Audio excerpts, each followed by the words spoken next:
So, from the get-go on this video, Can I just say, it's mighty hot. It is mighty hot. I'm melting like I'm too close to the candle. Yeah. From the get-go on this video, this is not a video about us giving up sailing. Definitely not. Definitely not about us giving up sailing or giving up YouTubing Cordelia. But it is a discussion about getting older and what's next. Because you have to think about it. And we have thought about it. Because we're 18 years into this journey, 7 years of actual full-time off-grid cruising, and we're older. We are Steve, Annette and Gus, and this is our beautiful Venus 46 ketch that we've lived on for 20 years. We're currently in the Rio Dolce, Guatemala, giving her a much-needed refit. A couple of episodes ago, I'll put that up here, this particular episode that I'm talking about. It actually made quite a few people ask us, well, so what comes next then? What are you going to do? Just wait until you run out of money? Have you got a house that you can go and live back in? It's not that it made us think. It didn't make us think, because it's something that's been at the back of our mind for quite some time. Not that we want to give up this life, but what could we do? The one great thing of this lifestyle is that our options are so many. There's so many things that we could do that we've got a little bit lost. Would you agree? Yeah, and a good thing is we're used to living unconventionally. This isn't about us necessarily going back and living on land. As beautiful as this life is, as wonderful as this life is, as stunningly amazing this life is, it's also really hard. Really hard. And I know some of you are probably there thinking, yeah, it's really hard. Yeah. Every time you speak to somebody, they say, what are you doing? You go, oh, I'm living on a boat and we're cruising Barrier Reef in Belize. And they go, oh, that's wonderful. Oh, what a life. And it is a life. But it's a life that has to get paid for in more than just money. Physically, it is very, very demanding, especially for Steve. I mean, it is for me, but Steve's the guy that sells the boat. I do what I'm told, but he's the one that sells the boat. And it is physically demanding. Getting in that engine room, like a very experienced yoga teacher, it gets worse as you get older. So what do you do when you've spent the best part of 2 decades living on a boat, cruising, crossing oceans, and living a very, very different type of conventional life? This is what we're here to discuss now. So the first option is, you're getting sweaty, put them down. And it's the tassels. So let's start with the most obvious one, a smaller boat.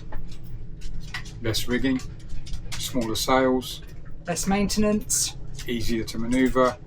less to paint and to anti-foul. Oh, hello, can you just sit down, please?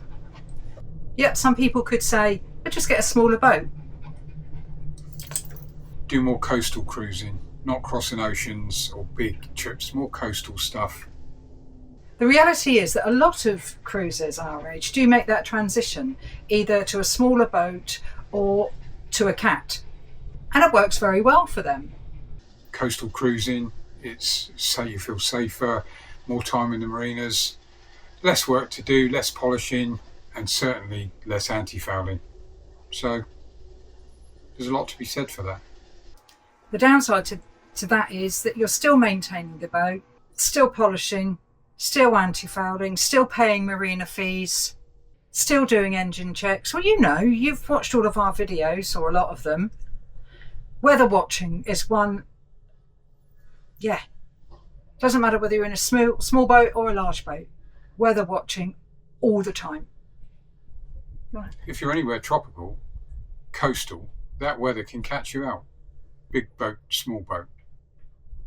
So it's a step down in a boat size, but it's not a step off. And for some people, that's right. But for us, we're not really sure. Another option would be to buy a canal boat. We've looked at wide beams before, which are like up to 12 feet wide. For those who don't know, there's a canal system in the UK that's, I don't know, 300 years old. Most of the stuff on it is only 6'6" wide, so that's quite narrow, hence narrow boat. But there are more modern versions now that are called wide beams, and they are up to 12 feet wide. 12-ish feet wide. Yeah, and up to 70 feet long. So there's a fair degree of space inside compared to what we're living in now. Certainly as much as there would be in a house, and you can get 1 bedroom and 2 bedroom. The downside to that is that we could only use it in the UK. And there's hundreds and hundreds of miles worth of canals that we could use it on in the UK, but we would never be able to take it out of the UK, not a wide beam, unless we put it on a lorry and transported it over to Europe. But it's quite a high possibility, would you not say? Yeah, financially, certainly it's a lot more achievable than bricks and mortar. And it's still being on a boat, which we want to do, I think. Yeah, definitely used to, but kind of what we want to do, we think. I don't know, what are your thoughts? Do any of you own a wide beam? Love to hear from you if you did. And the next one would be a motorhome, or like an RV motorhome. Yeah, of which we have owned before, only for 10 months, but when we went back to the UK, we actually bought one to stay because we knew that it was going to be in kind of indefinite amount of time. And we really enjoyed that, didn't we? Really enjoyed it. We enjoyed it more than we thought. It was a bit of a necessity at the time because we didn't want to impose on other members of the family for too long living on their sofa. So we bought the motorhome and actually thoroughly enjoyed it. But it has got its limitations. It's still not that big. It would be like the entire footprint of it would be like our saloon area, compact. But one of the good things is that we could take it to Europe, couldn't we? Yeah.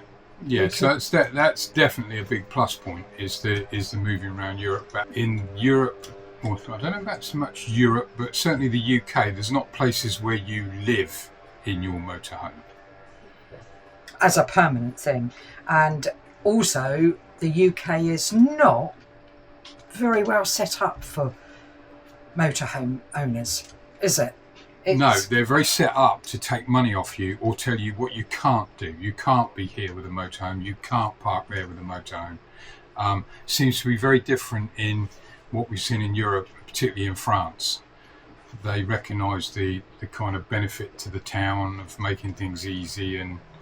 But we did enjoy our time, and the fact that you could just decide on a whim, oh, we're going down to Swanage or we're going to the Lake District, and that side of it is really quite appealing. That was a little bit of a romantic thing, though, wasn't it? What? I don't mean we were romantic. I mean that we were like doing stuff during the week. I was back in the UK, I was working, and it was nice to get to a Friday and jump in the motorhome and go away but that for the wouldn't weekend. But we wouldn't have that next time. You wouldn't be working because it would be okay, so is this something that we just have for 6 months, say, and we come back to Cordelia for 6 months. We go to the motorhome for 6 months and then come back here for 6 months. I don't know. It's yet again another option, and it does have its pros and cons. And I'm just not sure with the motorhome. I love the idea of continually travelling. Maintenance is nowhere near as much, would it? Maintenance would be minimal compared to a boat or a wide beam. Yeah, it's more mechanical. You've got to keep the thing running, but that's... The other thing is if you break down in a motorhome, you just kind of go to the side of the road and not worry about sinking or floating away into a storm or onto a reef. So there's that benefit. it's easier to phone a mechanic and get them to come out, whereas in Cordelia or in any yacht, you've got to be self-sufficient a lot of the time, or very, very rich. Again, if any of you have also got a motorhome and you own a boat and you've got two alternative lifestyles, we'd love to hear from you, because we really are struggling as to what we should do. So yeah, motorhome is another option. So one of the other things that we've thought about doing is, in the interim, until we've actually made a final decision, is possibly house sitting and pet sitting. And we can actually do that throughout UK and we could do it throughout the world, but we just got to be aware that they're getting Gus into some countries. Yeah, so we wouldn't be able to do it in North America. No, no. We could do it, we couldn't do it with Gus. Yeah. So there's the problem. But we can do it throughout Europe, most of Europe, and we can do it in the UK for definite. And we do know people that actually do that. So that would be a good interim whilst we actually decide what do we want to do.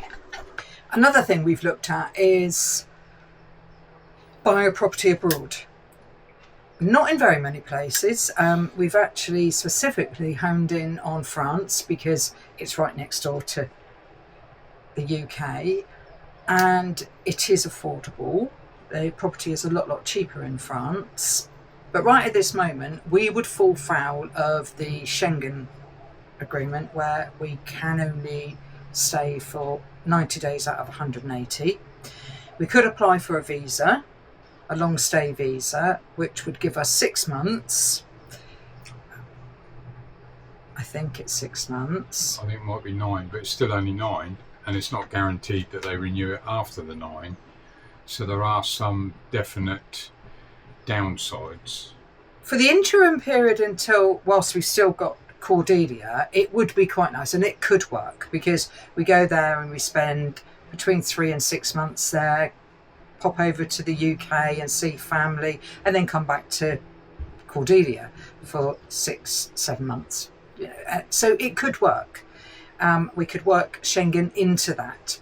But long term, unless we stay in France for, I think it's 6 months a year for the next 5 years, we will never gain residency. And I don't know that we could actually guarantee that. No, I think it is doable. And there's a lot more commitment on our part to France, and I don't disagree with that. I think if you're going to live somewhere, that's the commitment you make, and you go 100% all in. We're looking at the possibility of just dipping our toe in a little bit, having the kind of best of both worlds of owning a property, having somewhere more like a kind of a holiday, extended holiday retreat. And that's very doable. But we've also looked at other places that are further afield. Since we've been in Central America, we've kind of looked at Belize a little bit, because we've just recently been in Belize. We've looked at Costa Rica. We've heard people go on about Costa Rica. Our kids won't be happy with that. No, but there's, like everywhere, there's plus points and not so plus points, and that in a way the not so plus point is you're still a long way from the UK, you're a long way from parents, you're a long way from our children and our grandchildren, but it is quite economical, and you have got really good weather, and you've got lovely people, and your money goes a long way. Kids are going to watch this and go, what are they up to now? They will, definitely. We have said sometimes there's too many options out there, but that is another high possibility. It's just, if we are going to buy a property abroad, we just need to narrow our areas down and concentrate on France and Costa Rica, not all of the countries that we've looked at. But we needed to look at them just to compare. Right at this moment, we just need to emphasise that we are not looking to give up Cordelia.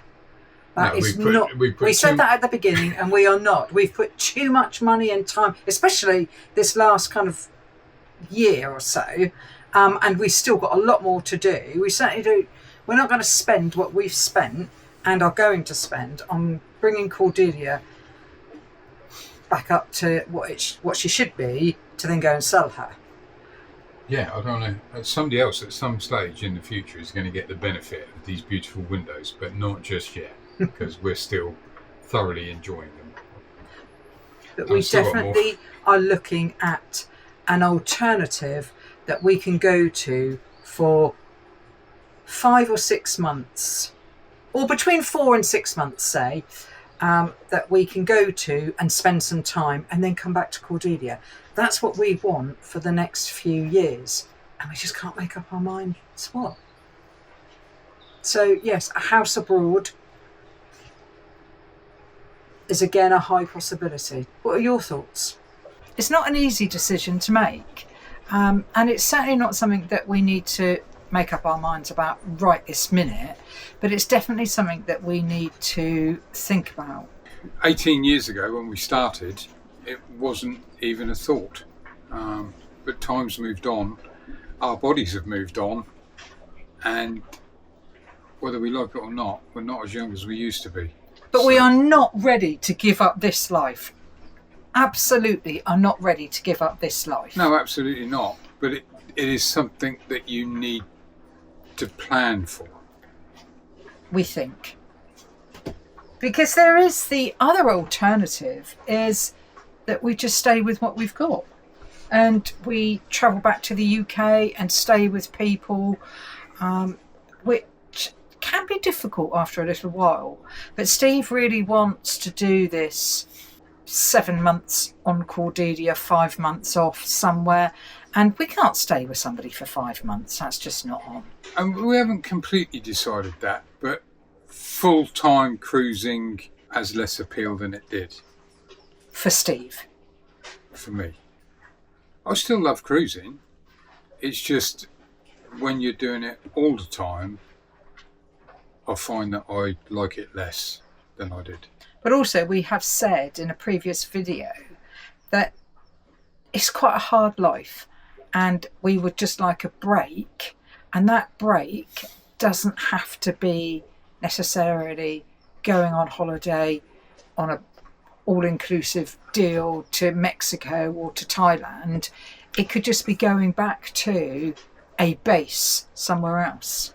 Would you agree with that? Yeah, and that's what we've spoken about, the various options. But we're really interested if somebody's already done this or a bit further ahead than we are and has got any thoughts, comments, ideas. Yeah, if you've done it, we'd love to hear from you. We're just interested in what people do. Even if you haven't done it, but you got an opinion on what we're talking about.